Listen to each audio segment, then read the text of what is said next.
బట్టి పరిచయం చేస్తున్నాం. మంచిది, ఈరోజు మీతో ఉండటం నాకెంతో సంతోషదాయకం. కూడిన మిమ్మల్ని అందరిని బట్టి దేవునికి స్తోత్రం చెల్లిద్దాం. హల్లెలూయా, హల్లెలూయా. చిన్న ప్రార్థన చేసుకుందాం. దయగలిగిన మా తండ్రి, ప్రేమ కలిగిన మా ప్రభు, జీవాధిపతి, సర్వాధికారి, సర్వశక్తి గల దేవ, మా ప్రియ రక్షకుడు, మీకు వందనాలు, స్తోత్రం. ప్రియ సోదరిని మీరు ఏర్పాటు చేసుకుని బలపరిచి ధైర్యపరిచి ఆ బిడ్డకి మీరు తోడైంది ఈ యొక్క ఘనకార్యం జరిగించడానికి మీరు తన నడుము కట్టినందుకు స్తోత్రం చెల్లిస్తున్నాం. కూడా వచ్చిన బిడ్డలందరూ బట్టి వందనాలు. ఉదయకాల సమయంలో వాక్యం చెప్పిన సోదరుని బట్టి స్తోత్రాలు. అలాగే తండ్రి కూడా వచ్చిన ఉదయం నుంచి ఇప్పటి వరకు తండ్రి ఎంతగానో పరిచయం చేస్తున్న బిడ్డలందరిని బట్టి వందనాలు. ప్రభునందు మీ ప్రయాసం వ్యర్థం కాదని సెలవిచ్చారు నాయన. వారు నూరంతలుగా దీవించి ఆశ్రమించండి. మా తండ్రి ఇప్పుడు జరగబోతున్న కార్యక్రమంతో మీరు తోడై ఉండండి. సాక్ష్యం ద్వారా మీ నామానికి మహిమ తెచ్చుకోండి. లేఖన భాగం నుంచి మీరు మాట్లాడండి. ఈ సమస్త కార్యక్రమాల ద్వారా మీకు మహిమ, మా అందరికీ ఆశీర్వాదం. కొడుకుని ఏర్పాటు చేసుకున్న మీ దాసురాలు సంతోషించినట్లుగా, ఆ కుటుంబం దీవించబడినట్లుగా, వారి కుమార్తె ఆశీర్వించబడినట్లుగా, ఈ పరిచయం దీవించబడినట్లుగా, దినదిన అభివృద్ధి చెందినట్లుగా సహాయం చేయమని మా కొరకు ప్రార్థిస్తున్న దైవజనులు సాల్మన్ రాజు గారిని బట్టి మీకు వందనాలు, స్తోత్రాలు.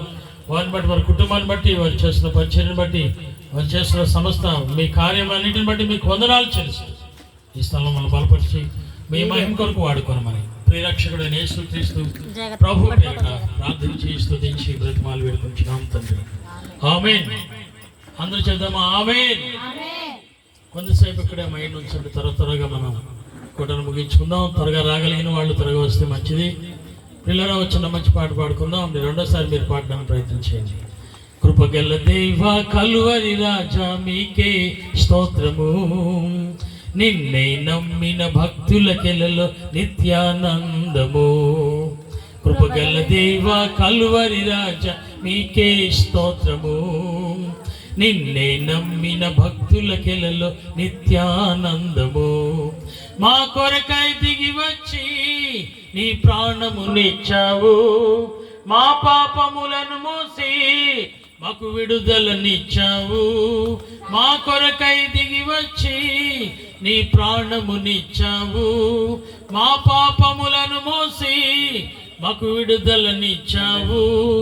నీ నీళ్ళలో జీవించి నీ సాక్షిగా నిలిచెదను, నీ నీళ్ళలో జీవించి నీ సాక్షిగా నిలిచెదను.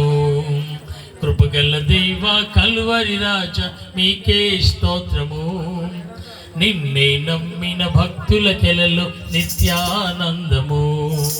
కృపగల దేవ కలువరి రాజా మీకే స్తోత్రము, నిన్నే నమ్మిన భక్తులకెలలో నిత్యానందము.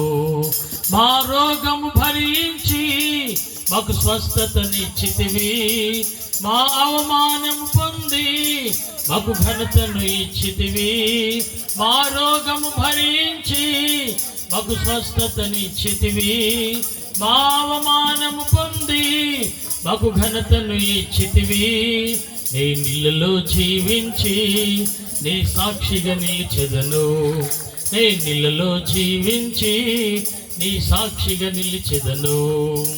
కృపగల దేవ కలువరి రాజా మీకే స్తోత్రము, నిన్నే నమ్మిన భక్తులకెలలో నిత్యానందము. హల్లెలూయా, హల్లెలూయా. ఆనందకరమైన జీవితాన్ని యేసుక్రీస్తు ప్రభు ద్వారా మనం పొందుకోగలుగుతాం. భక్తులందరూ పాడారు, నేటి రక్షణ ఆనందం పొందండి. ఎవరైతే యేసు ప్రభు నమ్మి రక్షించబడతారో వెంటనే వారి జీవితంలో ఏం కలుగుతుంది? ఆనందం కలుగుతుంది.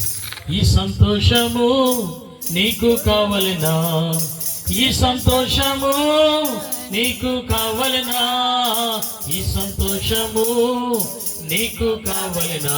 నేడే యేసు నొద్దకు రమ్ము, నేడే యేసు నొద్దకు రమ్ము.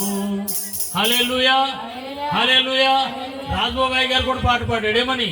నా ఘోర హృదయం మారిపోయే, సాతాను సైన్యం పారిపోయే. నా ఘోర హృదయం మారిపోయే, సాతాను సైన్యం పారిపోయే. హల్లెలూయా. ఎప్పుడైతే మన ఘోర హృదయం మార్పు చెందుతుందో, సాతాను సైన్యం మనలోంచి తొలగిపోద్దో, యేసునాథునికి మన హృదయాన్ని సమర్పిస్తామో వెంటనే ఏం కలుగుద్ది? చదువు పదవి లేకున్నాను, ఆస్తి అంతస్తు లేకున్నను, చదువు పదవి లేకున్నను, ఆస్తి అంతస్తు లేకున్నను, రాజు నేనే యాజకుడను, నీతి సూర్యుని వారసుడను. హల్లెలూయా. చదువు లేకపోయినా పర్వాలేదు, పదవి లేకపోయినా పర్వాలేదు, ఆస్తి అంతస్తు లేకపోయినా పర్వాలేదు, కానీ యేసుక్రీస్తుని కలిగి ఉంటే ఎలా ఉంటుంది తెలుసా? బా ఎంత దేమాగా ఉన్నాడు చూడరా. పైనుంచి పడిపోతున్నాయి డబ్బులు అనుకుంటున్నాను. ఇష్టం చెప్పండి హల్లెలూయా. ఎక్కడి నుంచి పడుతున్నాయండి పాస్టర్లకి? పైనుంచి పడిపోతున్నాయండి అంతే. ఎందుకు అనుకుంటున్నారు వాళ్ళు? ఎంత ధీమాగా ఉంటున్నారు వాళ్ళు? ఇక్కడ చెప్పండి హల్లెలూయా. ఈ ధీమా నీకు కావాలంటే డబ్బును బట్టి కావాలి, దేన్ని బట్టి? ప్రభువును కలిగిన వాడు ధీమాగా ఉంటాడు. హల్లెలూయా. ఆనందంగా ఉంటాడు, ధైర్యంగా ఉంటాడు. నీతిమంతులుగా దేవుడు చేస్తాడు. నీతిమంతులు సింహం వలె ధైర్యంగా ఉంటారు. తృప్తినిస్తాడు దేవుడు. 100 ఎకరాలు ఉన్న ఆయన ఇంకో 50 ఎకరాలు సంపాదించాలని దేశంతో ఉండిపోతాడు.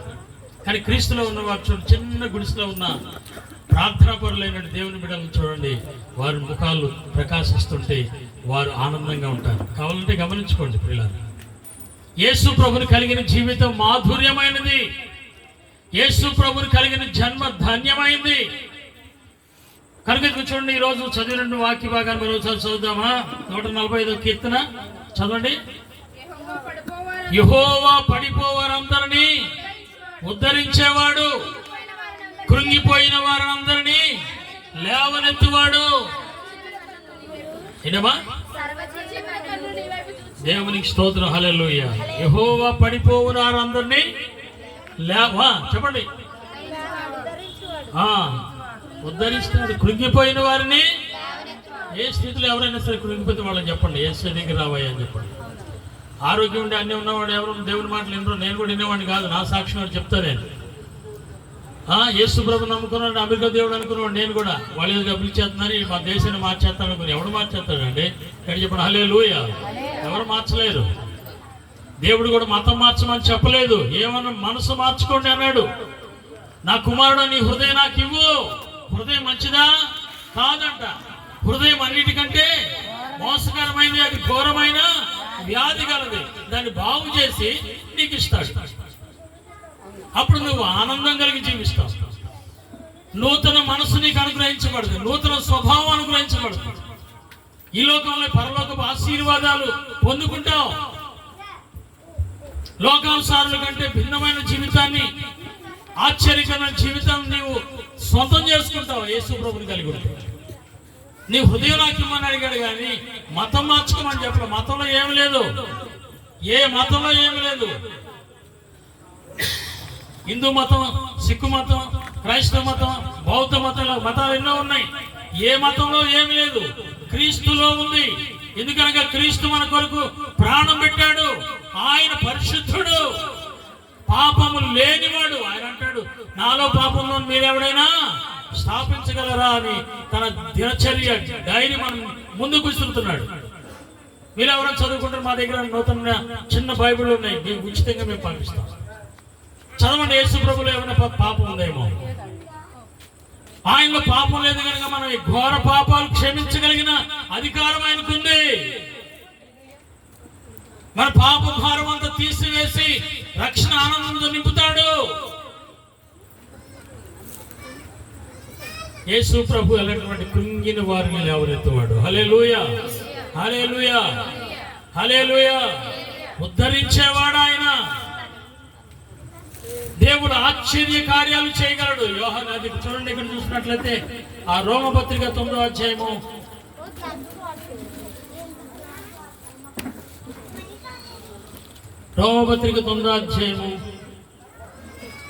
5వ వచనం.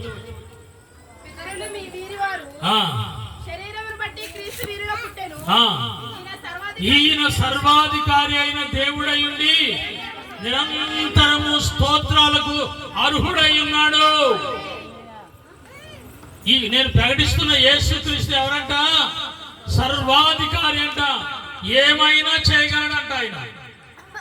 మా తాతయ్య గారు చెప్పాడు, చాలా ఒక్కొక్కరికి ఒక అధికారం ఉన్నట్లు ఇంతమంది మనకు కావాలని చెప్పుకొచ్చేవాడు. నేను ఒక పేర్లో కానీ నేను చెప్పినప్పుడు నేను కూడా విగ్రహారాధికులు కనుక మా తాతయ్య గారు చెప్పు, ఇంతమంది మనకు అవసరం, ఇంతమందికి ఈయనకి ఈ అధికారం ఉంది, ఈయనకి ఈ అధికారం ఉంది, ఈయనకి ఈ అధికారం ఉంది, ఇంతమందిని గురించి చెప్పుకొచ్చాడు. నేను యేసు ప్రభువు తెలుసుకున్న తర్వాత ఈయన సర్వాధికారి, హల్లెలూయా, అన్ని చేయగలిగిన వాడు. ఆయన అంటాడు, భూమి అందను పరలోకమందును నాకు సర్వాధికారం ఇవ్వబడింది అంటాడు. ఆయనకి అసాధ్యమైంది లేదు. ఆయన కలిగిన వాడే. దేవునికి స్తోత్రం, హల్లెలూయా. సింగరాపల్లి మేము ఇల్లు కట్టినప్పుడు దానిపైన సిలువ ముద్ర వేశాను. చాలా మంది అంటున్నారంట, మా పాష గారి విశ్వాసం ఉన్నప్పుడు ఆయన ఎవరో కలిగిన వాళ్ళగా ఉన్నాడే అన్నారంట ఆ ఇల్లు చూసి. అవును, యేసుప్రభువుని కలిగిన వాడే. దేవుని స్తోత్రం, హల్లెలూయా. చీకు చింతలు తొలగిపోతాయి. యేసు ప్రభువుల రక్షణ